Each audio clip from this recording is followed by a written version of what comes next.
I'd like to tell you a story. Actually, I'd like to tell you three stories, but don't sweat it. I talk fast. My southern cousins say that I talk fast like a Yankee on drugs.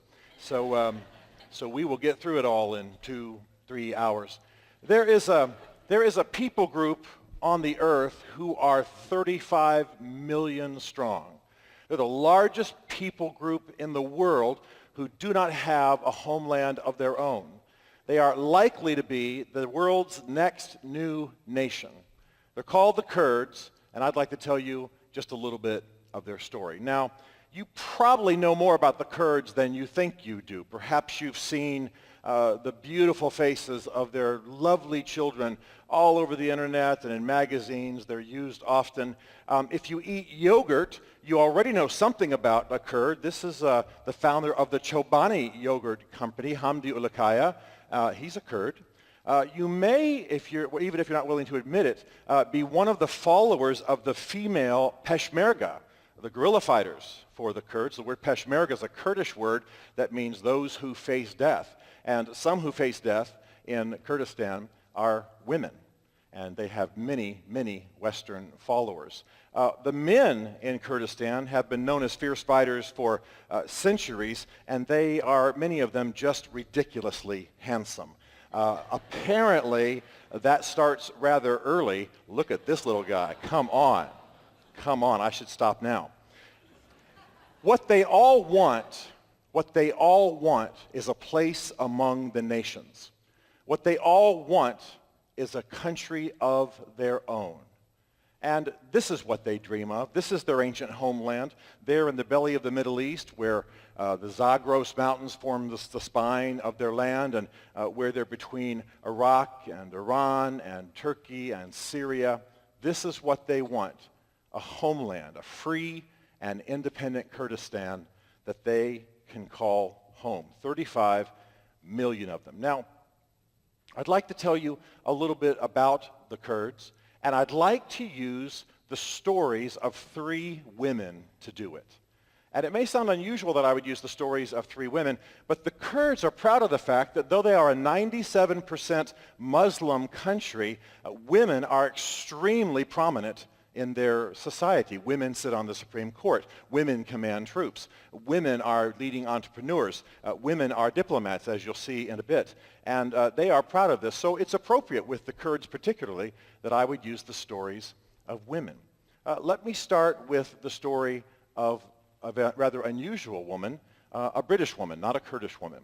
Her name is Gertrude Bell. You may not know that name, but look into the face here for a moment of Gertrude Bell. This delicate, Victorian-looking face belongs to the woman who is credited with really being the mother of modern Iraq. She was born in 1868. She attended Oxford. Brilliant, scholarly mind. She mastered 6 languages in the early part of her life, 8 before she was done. She was not just a great mind, but a courageous soul. She has mountains in Europe named after her because she was a brilliant mountaineer. She once spent 52 hours hanging by a rope off of a cliff during a blizzard. That's why they named the mountain for her. And that's also why there will be no mountains named for me. She went to visit an uncle out in Persia, fell in love with the Arab world, fell in love with the desert, fell in love with the people, and she became really an expert on the Arab world, recognized all throughout the British Empire. And during World War I, she actually was asked by the British government to take soldiers across the desert because she was so good at it. Now, she did it in typically British style.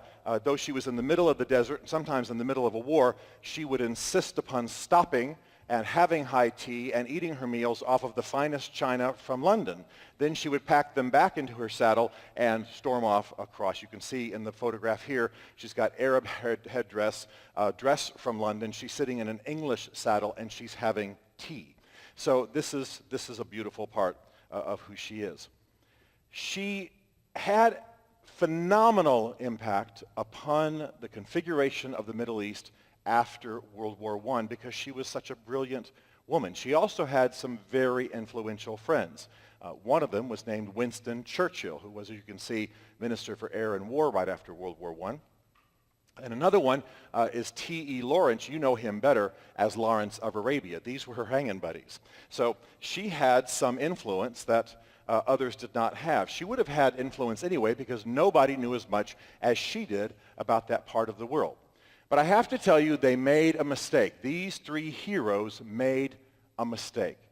They had it in their mind to found a new country.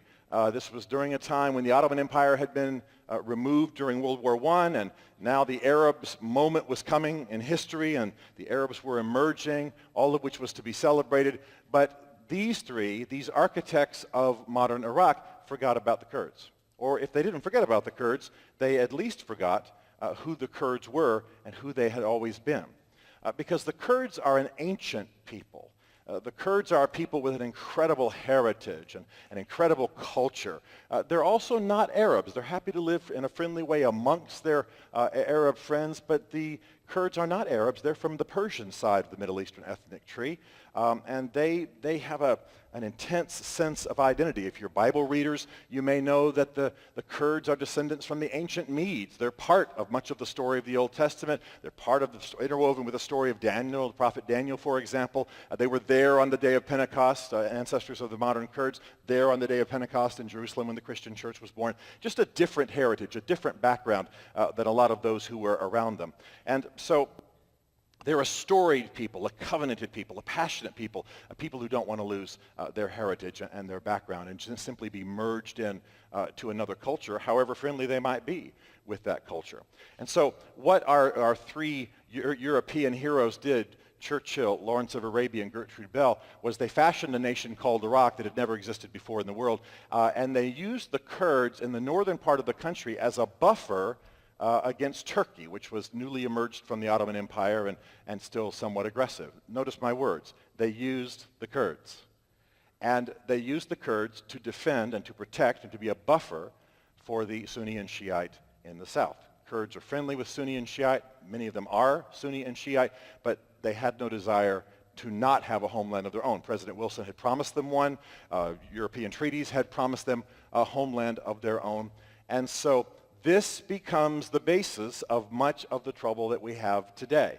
This becomes part of the problem for the Kurds because they were used by Europe to protect against Turkey and not given the homeland of their own that they were promised. Gertrude Bell, essentially a mentor to King Faisal, who became the European-placed king of Iraq. It was well-intentioned. We can't criticize from this distance. We can't look in this face, this Victorian, delicate face that I mentioned, and think that any harm was intended, but it laid a basis for great harm. Brilliant and magnificent though Gertrude Bell was. Let me tell you about another woman. I cannot tell you her real name, and I cannot show you her real picture because it could cost her life, but we're going to call her Nishtman. Nishtman ended up living in the Iraq as a Kurd that Gertrude Bell and Lawrence of Arabia and Winston Churchill fashioned for her. She was born in 1980.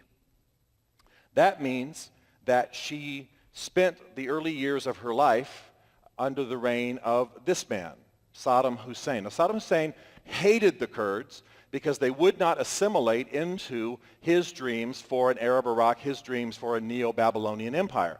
And so he committed horrible atrocities against them. Let me warn you, I'm about to show you some pretty gritty pictures. And on March 16, 1988, he decided to drop chemical weapons on Nishtman's hometown of Halabja. Perhaps you've heard of Halabja. And in 1988, on March 16th, Saddam Hussein ordered his Air Force to drop mustard gas, sarin gas, tubing gas, other forms of gas on a largely defensive people, his own people, the Kurds, part of Iraq, Iraqi Kurds. You see in this photograph here, the beginning of it, he had instructed his Air Force to drop gas on the perimeter of Halabja. That would hem the people in, and then he dropped the serious gas right on them. These are the billowing clouds of mustard and sarin gas. People died and died horribly. Their organs liquefied. They they began to contort in wild ways and broke their own backs and separated their own joints and crushed their own skulls. They just went insane, literally, some of them laughing themselves to death. It sounds horrible to describe that in such a way, but that's exactly what happened. Now prepare yourself. Deaths were immediate, horrible. 5,000 people died in about 2 hours. 10,000 more would be horribly disfigured and damaged, and many of them would die in the following weeks. This is the photograph of a dead man. His 2 sons are alive, but grabbing him, don't want to leave. Grandpa is trying to get them to leave that side. The elderly died instantly and froze in place. The sad tragedy of this particular couple is that they died instantly but stayed in that vehicle for days, the neighbors thinking they were alive and sometimes waving to them. That's how the deaths occurred. And this photograph, a man in a home, when the gas began to come into his home, grabbed his son, ran to a neighbor, didn't make it, they both died. What's interesting is that this is now the carving, the statue, this picture is the basis for the statue, at the monument of Halabja in Iraqi Kurdistan. So they literally took that picture of a man holding his son as a symbol of the entire affair.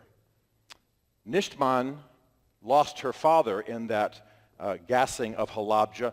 Her 8-year-old flesh burned for months. Some people's burned for years. Her mother survived. But then later, her mother was taken captive by Saddam's troops and buried in a mass grave. There are many of them that dot Iraqi Kurdistan. Saddam knew how to do this well. But the Kurds are a unique people. They intend to honor their dead. They know how to find these mass graves. And so Nishman's mother was found, and DNA confirmed who she was. And she was buried. Nobody intends in Iraqi Kurdistan for the dead not to be honored. They grieve. They put them all the remains in coffins, and they celebrate their lives and offer them to God. This is what they do, because that is their history and that tradition. So what happened to Nishman? Well, I told you she was born in 1980. That means she's 36 now. What is she doing? Well, you might enjoy knowing, given what you've seen of her sufferings, that she is now, and by the way, the pictures I'm about to show you, none of them are her. These are people she is like, because I cannot show you her picture. She's one of these awesome female Peshmerga. And her tribe of warriors are feared by ISIS because ISIS has an un-Quranic, unusual belief that if they are killed by a woman, they will not go to paradise. These women enjoy that thought immensely.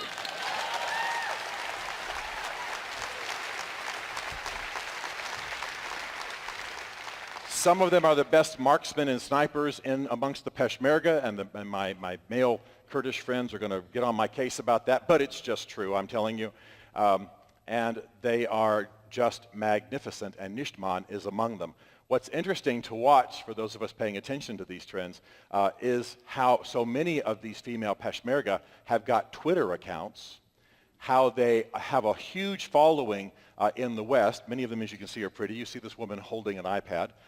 She's shooting during the day and then checking in with her friends and followers at night. And for some reason, I can't really imagine they get many, many marriage proposals from Western men. I mean, I met them. I think they're awesome, but you better be a good spouse. That's all I got to say. You better hang in. So that's Nishtman. Let me tell you about one other woman. Her name is Bayan, B-A-Y-A-N, a woman I deeply admire. Bayan was raised by the man you see on the right and his wife, of course. Sami Abdul Rahman is this man, a Kurdish hero.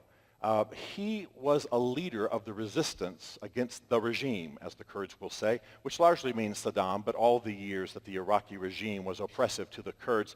This man was brilliant, well-educated, spoke English, but because he was part of the resistance, he ended up living in the mountains. That means that little Bayan ended up living in the mountains, and so they, on the one hand, had their homes filled with Western journalists because, again, they spoke English and could articulate the Kurdish cause. On the other hand, they lived the hard and rugged village life of the Zagros Mountains, and you can just picture little Bayan here nibbling bread with hardened soldiers and them loving her like a little mascot. This is sort of the culture that she grew up with. Zagros Mountains, beautiful but hard and treacherous. This is the native homeland of the Kurds. They're called mountain Kurds, in fact, by those who try to be a little bit insulting, but it's actually true. Her father, unbelievably influential, helped to build what we now know of Iraqi Kurdistan. When more freedom came, Saddam was dealt with. He became a prime minister of his own party. A really pretty amazing man. Unfortunately, in 2004, there was a double bombing by an Islamic extremist group, and Sami Abdul Rahman, Dr. Sami Abdul Rahman, was killed along with his son. A very, very violent moment. Now, by that time, Bayan had gone to England to be educated. Part of it was to keep her safe. She had become a journalist for the Financial Times, very prestigious role. She was assigned to do her journalism by the Financial Times in Japan, where she spent many, many years. And she always thought of Kurdistan, always followed, of course, what her father was doing, always cared for Kurdistan. But she didn't know exactly how she should live that out.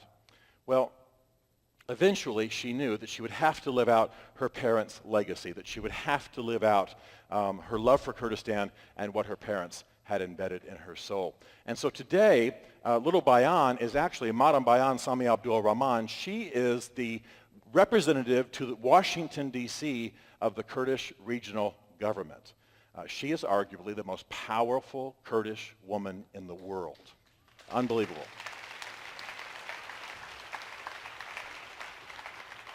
She's about that tall. It's all dynamite. She's a cross between Golda Meir and Margaret Thatcher and Oprah and Pink, I guess, if you want some attitude thrown in there.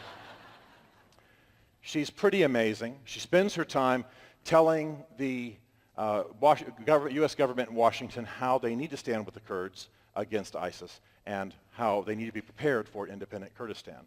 And that, I think, is what is important for you today. What does this mean to you? Why is this relevant to you? Well, you're smart, you're educated, you're here, you're socially conscious, and 35 million Kurdish people are waiting to be born into the family of free nations. I intend to help them. I hope you will too. Thank you.